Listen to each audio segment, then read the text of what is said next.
Hey guys, what's up? Welcome back to the channel. My name is Tony and this is Rust. You may notice, slight problem. Yep, we're being robbed and raided. We had our first proper raid and they totally succeeded. I'm now locked out of our TC. Our TC's behind here. They've put a code lock on. I don't know what the code is. I've tried like 1, 2, 3, 4. I've tried 55555.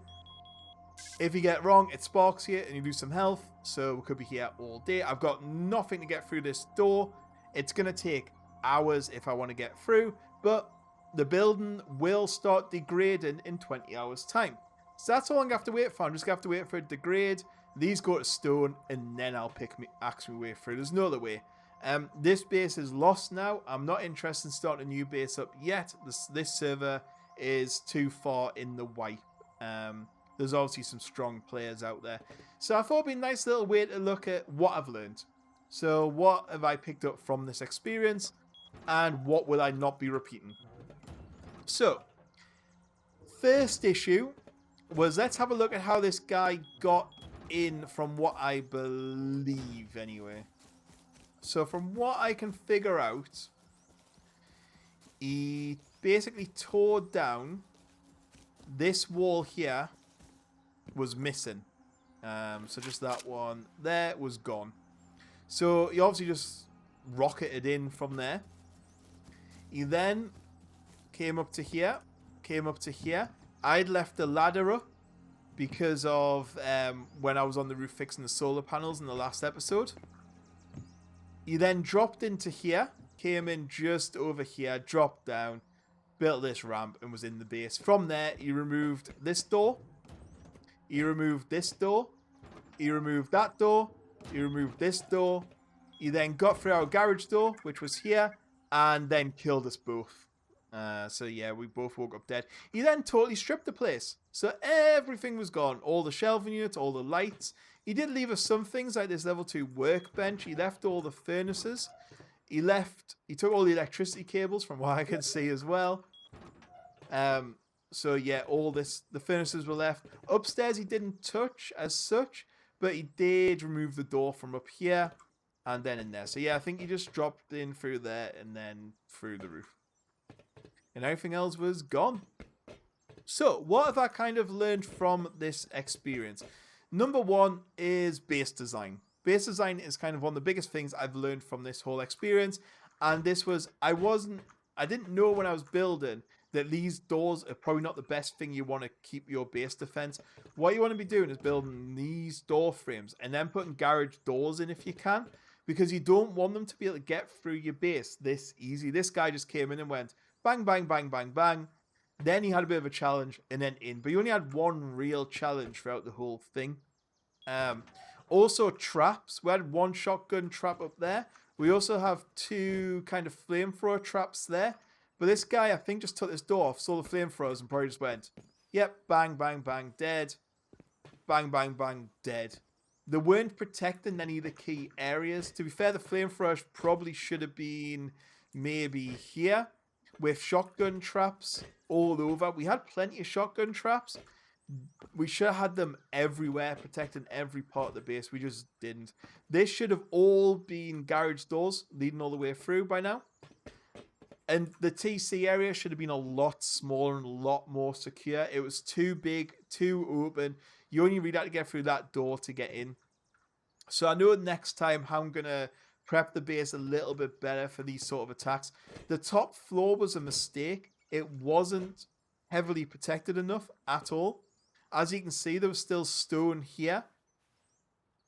So anyone really with a decent pickaxe, there you can see the garage door he built, could just pick through. Backup base, I think, would be also something I would consider next time as well. So maybe up in the hills somewhere. We'll just leave here. I mean, I've got equipment on me, but to be fair, this server's getting abandoned once I find out if he left me stuff or not. So yeah, maybe a backup base. Bear's still there. Up the mountains or in them trees over there.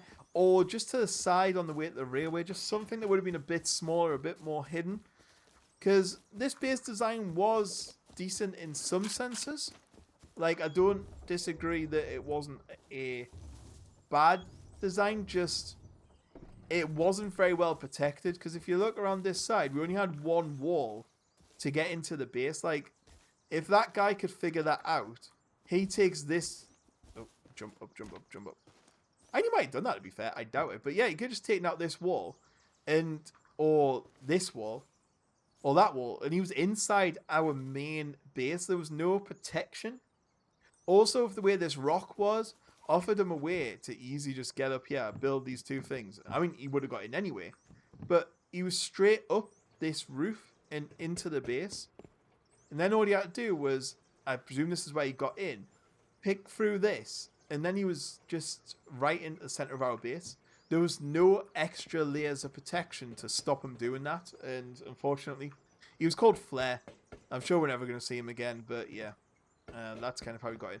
Next kind of thing I learned was useful items.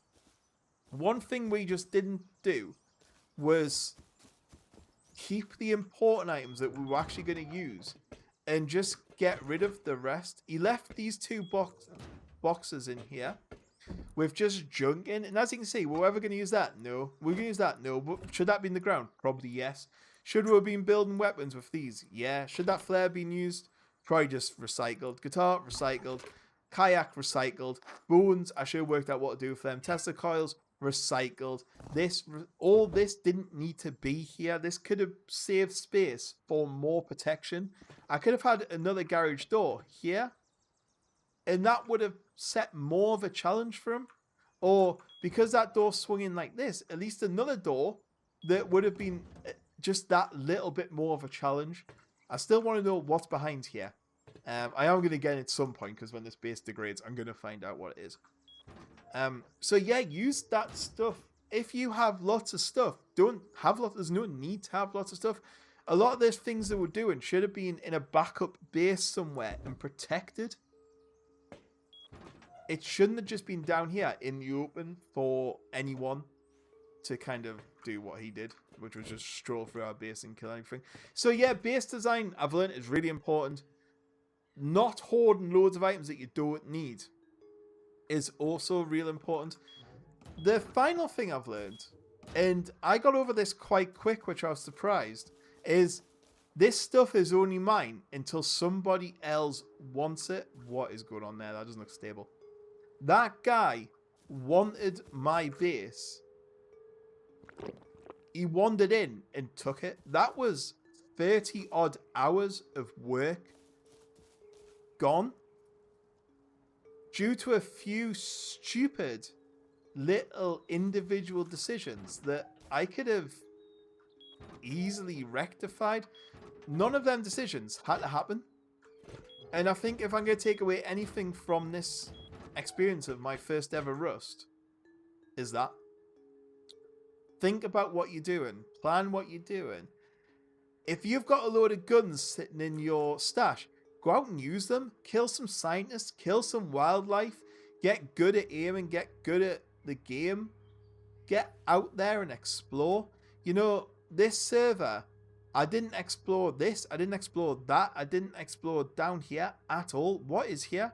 I didn't explore that or this or the oil rig. Never went over there. Didn't go anywhere over this way either. Didn't even go down here. None of this was explored by me. And that lighthouse again, why wasn't it out there? Just having a look to see what it was and what it does. What's there? Is it worth exploring there? Is it worth not exploring? And these are all the things I wish I just went off and done. And now that I've lost everything, I'm going to have to restart. I've got nothing to come back to. This base now is beyond repair. Like, it's going to degrade so much. I'm going to lose everything. I mean, I could build it back up, but that guy's too strong now. I don't even know where he is. I found some bases kind of around about here. There was some big, like, huge base here. So I don't know if he was maybe over there. Building beside a road, again, bad idea. I should have set it back a little bit more so it wasn't as visible from the road. Like, anyone going from this side to this side, or there to there, or there's gonna see it. Like, there's loads of different places where people could see our base from. And That's what I've learned. And going into the next server, in the next experience, I know what I'm doing. I've got a base design that I've downloaded, and I'm going to try out and see how it works. It's a lot more defendable. I'm going to have a couple of bases dotted around, hidden, even though just small stash houses. Going to have the way in. You want to be straight inside your base a bit more. I'm going to have drop boxes as soon as you come in. So ones where I can just store stuff quickly, like drop, and go. And get back out there, or get supplies before I start fighting someone. And yeah, anyway, I hope you kind of enjoyed the video. That was just kind of a roundup. I thought I'd bring you back in. There wasn't much to show because it's all behind this wall, and I can't get behind this wall. So I'll catch you on the next one. Goodbye.